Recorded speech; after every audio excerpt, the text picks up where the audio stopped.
Podcast, Wednesday, July 30th, 2025. One more day before we wrap up the month of July. Like, I know I've said it a lot this year, but this year's just flying. We're August. Next week, we'll be at Hacker Summer Camp. Unbelievable. So exciting. Super pumped. All right. Packed show for all y'all today. A lot to talk about. By the way, thanks to your feedback. Everything y'all kind of comment on, tell us about, we really do take seriously. We've shortened our opening intro from 2 minutes to like under 50 seconds, like under a minute now.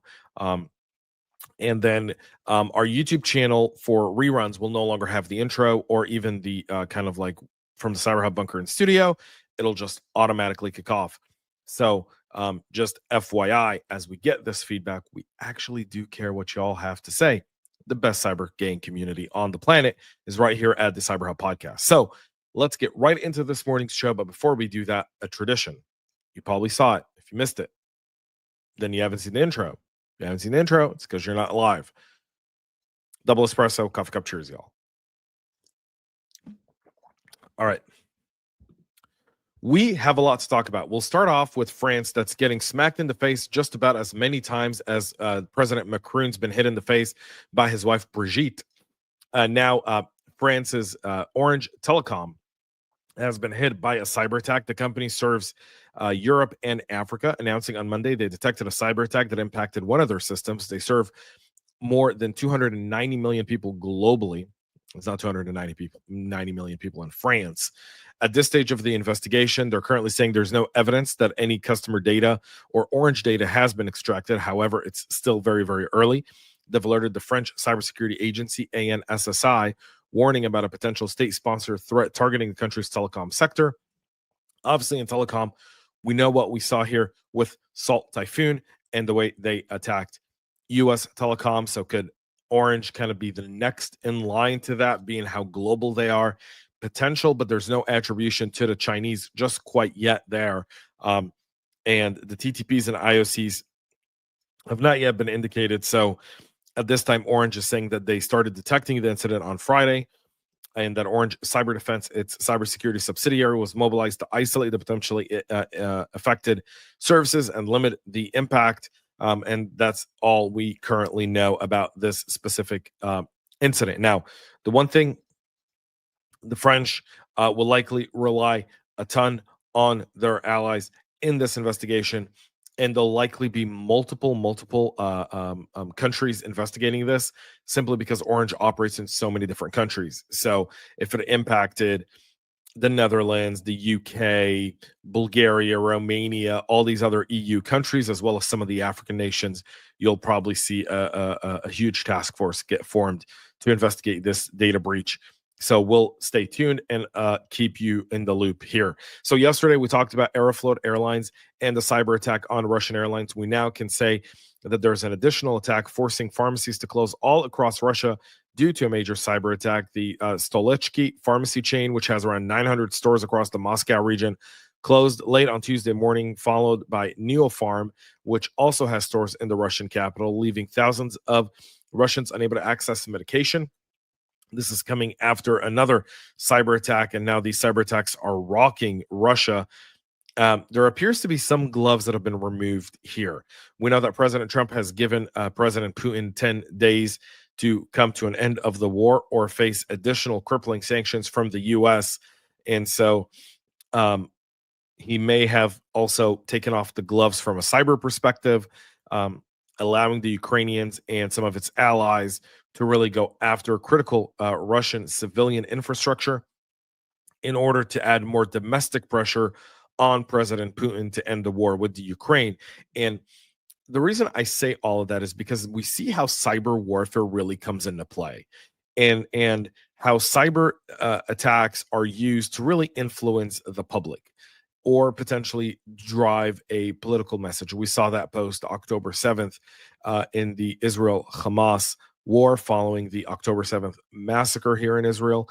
We've seen that with the Iran-Israel war just a month ago. So all of those things come into play: psychological warfare, cyber warfare, the ability to target. We'll also talk a little bit more about how cyber warfare is actually moving kinetic into actual physical attacks and how cyber actually is used to promote physical attacks. We'll talk about that here at the end of the show, so don't go anywhere. But that's going to be there. But obviously, rare admission of vulnerability from Russia, confirming both cyber attacks. And again, a lot of people dying in the Russia-Ukraine war. A lot of people dying, and so we'll see how this ends. Obviously, there's a time clock that's now been issued by President Trump. We'll see how President Putin reacts to that time clock, how he tries to pull some muscle into it. My guess is he doesn't like being given options and choices. The U.S. will impose sanctions, and then there'll be some sort of off ramp to get Putin back to the table and finally end this war between Russia and the Ukraine, and bring to the cessation a fire like President Trump has done between Israel and Iran, between Thailand and Cambodia, between India and Pakistan. The track record for President Trump is there. I only say that because likely we haven't seen these types of cyber attacks on Russian infrastructure until recently. What changed recently is President Trump's patience with President Putin has officially ended. We know it's officially ended because he's talking about the fact that he no longer believes that President Putin wants to end it. And he's likely getting presented with a whole bunch of different various tactics that the US and its allies could use in order to potentially cripple the Russian system and add more domestic pressure on President Putin to end the war. That's one way of doing it. So these two attacks within 24 to 48 hours of each other are definitely a shot across the bow by President Trump and the Ukraine to President Putin, saying, up until now, we've been restrained. We're no longer restrained. We're coming after the Russian population like you're going after the Ukrainian population. And we're going to start creating some havoc in Russia to create a sort of support to end the war, and more pressure on the Kremlin to do just that. So keeping that in play. But even in more news, the city of St. Paul, the capital of the state of Minnesota, was forced to shut off government networks in response to a cyber attack on Friday, prompting former vice presidential candidate and Governor Tim Walz to activate the National Guard to assist in recovery efforts. Walz saying in a statement attached to an executive order that they're committed to working alongside the city of St. Paul to restore cybersecurity as quickly as possible. I mean, to restore services, you don't restore cybersecurity. Again, this guy was vice presidential candidate. The Minnesota National Guard cyber forces will collaborate with the city, state, and all federal officials to resolve the situation and mitigate lasting impact. It's kind of the first time the National Guard's really been deployed. Typically, like, no governor deploys National Guard to a cyber attack. I'm not even sure. It's likely because the city of St. Paul doesn't have resources, right? And being the state's capital, that's very disturbing, because in Atlanta, Georgia didn't need to deploy the National Guard. The city of Atlanta really didn't have a ton of resources available. We've seen that with other cities that have been hit by cyber attacks. This has been the first major city in the U.S. hit by a cyber attack. We've seen a lot of municipalities get it. I mean, a few years ago, we saw Dallas, in Texas, they never deployed the National Guard. So the question is, why is Tim Walz deploying the National Guard? I don't know. It doesn't make any sense to me unless really St. Paul, the state's capital, doesn't have any resources. And then that's a whole different situation as to what are you doing with your money and how are you funding cyber within the capital city of the state of Minnesota. So Mayor Melvin Carter saying during a press conference on Tuesday that the city's now most concerned about the data it holds on government employees, arguing they don't carry much information on city residents. Also very, very awkward. So the city was forced to shut off Wi-Fi access in all city buildings, including libraries and recreation centers. All online payment systems were unavailable, but residents will not be penalized for late fees for utilities. Temporary email addresses were provided for store damage reports. Walz said the cyber attack began on Friday, targeted critical systems as well as digital services. So we'll see how they recover from this one, and as more information becomes relevant, we'll share it with y'all. So T, which apparently someone who's married, I don't know anything about dating apps or care for dating apps at all. However, T apparently is a dating discussion app that suffered 2 back-to-back high-profile cybersecurity incidents, forcing the app makers to actually take the app offline. The app, which was designed to allow women to safely discuss men they date, rocked to the top of the U.S. App Store last week. And then on Friday, it confirmed that thousands of selfies and photo IDs of registered users were exposed in a digital security breach.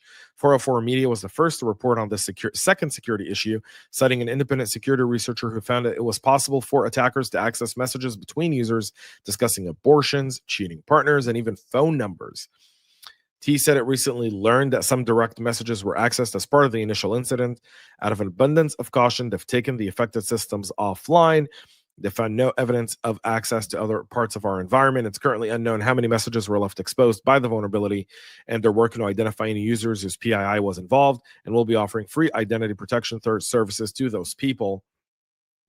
The nature of the app allowing women to anonymously discuss sensitive information about the Monday date may be particularly vulnerable to malicious actors who try to expose their real-life identities. We saw what happened with Ashley Madison previously and kind of the fallout from there. There's a whole documentary on Netflix around it. If you've missed it, you should probably go watch it.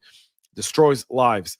He said about 72,000 images were leaked online in the initial incident, including 13,000 images of selfies or selfies featuring the photo identifications that users submitted for account verification. And there are 59,000 images were publicly viewable in the app from posts, comments, and DMs.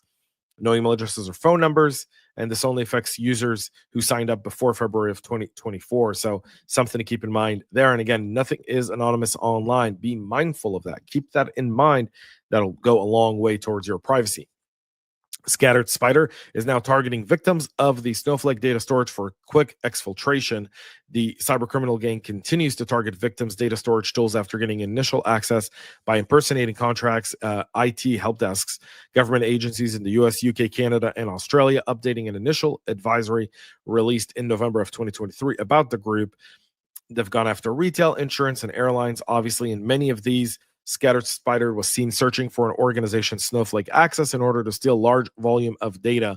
The data storage company serves many large organizations, so they're not attacking Snowflake at Snowflake. They're attacking Snowflake customers, trying to get access through social engineering techniques of those customers' IT help desks in order to gain access to Snowflake. So I just want to be very clear as to what this is. This isn't something where if you're a Snowflake customer, you call Snowflake and say, well, what are you doing about this? Snowflake, there's nothing to do. Snowflake can only help you build resiliency within your account. MFA, non-text MFA. You'll probably want to talk to your help desk about resetting credentials and potentially whose credentials you're resetting and how you reset them. You may want to create levels of authentication based on user access and security groups they belong to as part of your help desk procedure. This is now all about controls and procedures. This isn't about another tool. There's not a tool that's going to help you do this. There's only procedures and controls that you put in place to deal with Scattered Spider. Yes, you need all the detection. You need to be able to have all those things, but many of us already have those. We're out the wazoo with detection. We're out the wazoo with all of that. But there's one aspect that we always seemingly tend to forget: the process, the controls of how humans interact with other humans when it comes to technology, specifically password resets, resetting MFA, all of those things. You got to have good controls there.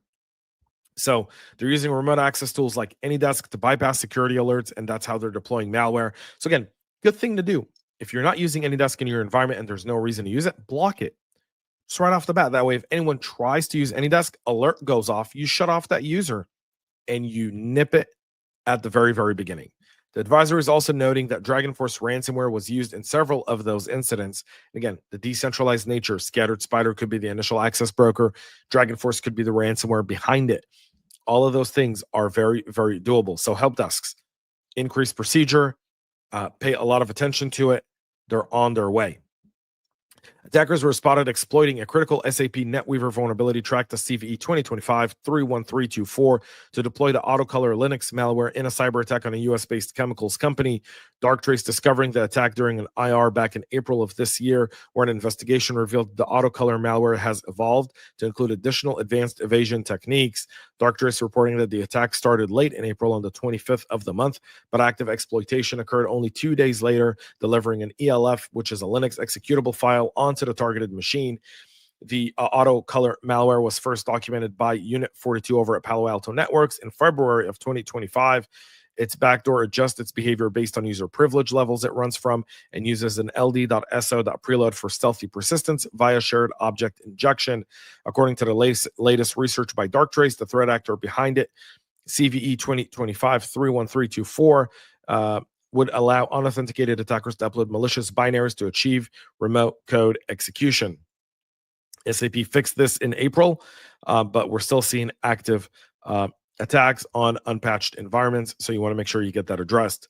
Lenovo devices are impacted by several vulnerabilities, including ones that could allow attackers to deploy persistent implants on targeted system. binarily reporting on Tuesday that they discovered a total of 6 flaws in the inside BIOS of Lenovo's Idea Center and Yoga all-in-one desktop devices, specifically in the system management mode and operating mode designed for low-level system management. Because SMM loads before the OS and persists across reinstallation, it can be a perfect target for threat actors looking to bypass the secure boot and deploy stealthy malware. The vulnerabilities have been assigned CVEs, and the identifiers are CVE 2025-4421 through 4426. So 4421, 22, 23, 24, 25, and 26. 4 of them have a high severity rating, while the rest have been classified as medium severity. Binarily reported the flaws to Lenovo in April, the vendor confirming the findings in June. Lenovo's made patches available and is working for the Idea Center products and is working on fixes for the Yoga products, so you want to make sure you get those taken care of. The FBI nearly 20 bitcoins from a cryptocurrency address belonging to the Chaos ransomware member that's linked to a cyber attack and extortion payments from Texas companies. The crypto seized on April 15th was traced to an affiliate named Horse, who's suspected of launching the attacks against those companies. The FBI seizing nearly $1.7 million worth of crypto to combat ransomware. And again, small amounts, but the reason these are important is because as the FBI has success, it lowers the incentive for threat actors. It also increases the complexity of how they can launder their money, meaning they no longer go for low-hanging fruit. If they're going to go, they're trying to go for big because they know that part of it is going to get seized, and they kind of know the modus operandi. So this is really, really important because the more you discover this stuff, the better it is. And because of the value of Bitcoin evolving so much, what they seize at 1.7 million is now worth 2.4 million. And the threat actor really does feel it in their pocket because we've all made investments where we either cashed out too early or cashed out too late. And we look at it now and we go, oh man, if I would have kept it today, I would have had this X amount of dollars. So the same psychology applies for threat actors. Good job to the FBI for doing that. Remember how earlier I talked about how cyber leads to sabotage and local attacks? Well, Polish authorities have now detained 32 people since the start of the Ukraine-Russia war for allegedly working with Russian intelligence to carry out sabotage and arson attacks on local infrastructure in Poland, according to the Prime Minister Donald Tusk. The suspects include Polish, Russian, Ukrainian, Belarusian, and Colombian nationals. They were recruited to conduct attacks aimed to destabilizing the country. One person has already been convicted, while other remains in custody awaiting trial. And you see that the announcement follows the arrest of a 27-year-old Colombian man accused of setting fire to 2 construction supply depots, one in Warsaw and one in Radom, in May of 2024. According to Poland's internal security agency, the attacks were carried out under orders from Russian intelligence and as part of a broader hybrid warfare campaign. The suspects, who are charged with acting on behalf of foreign intelligence and committing terrorist attacks, later traveled to the Czech Republic, where he was arrested for setting fire to a bus depot and planning an attack on a shopping mall. That person was sentenced to 8 years in prison after pleading guilty in a Czech court. Authorities believe the Colombian man was part of a broader Russian operation to recruit individuals of Latin American origins, particularly those with military experience, through Telegram. Obviously, we see that also here in Israel. Over 30 arrests of Israelis working with Iranian intelligence. And doing sabotage and inflaming tensions and doing all of that. So 100% happening all the time. Be mindful of it. Be careful of it. Education, awareness, all of that does matter.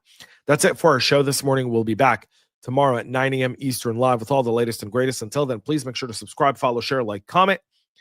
And we'll be back then. And most importantly, y'all, stay cyber safe. We love feedback, so make sure to connect with us on social media and subscribe to our podcast on your favorite podcast listening platform.